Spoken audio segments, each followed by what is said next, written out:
நாகை அருகே உத்தம சோழபுரம் வெட்டாற்றின் குறுக்கே கடல் நீர் உட்புகுவதை தடுக்கும் வகையில் தடுப்பணை கட்டும் இடத்தில் உயர்மட்ட குழு அமைத்து ஆய்வு செய்ய வேண்டுமென தமிழக காவிரி விவசாயிகள் சங்கத்தின் பொதுச் செயலாளர் PR பாண்டியன் வலியுறுத்தியுள்ளார்.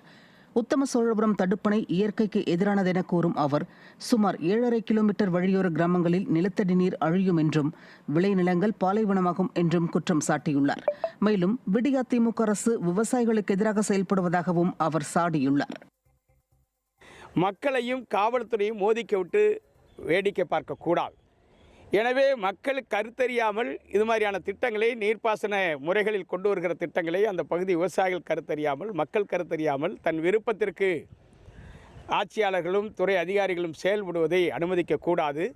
முதலமைச்சர் அறிவுபூர்வமான வகையில் இதற்கு நடவடிக்கை எடுத்து இந்த திட்டத்தை அந்த இடத்தில் மாற்றி செயல்படுத்துவதற்கான அனுமதியை வழங்க வேண்டும். அதற்கான உயர்மட்ட குழுவை அமைத்து உடனடியாக நடவடிக்கை எடுக்க வேண்டும். நீலகிரி மாவட்டத்தில் பெய்து வரும்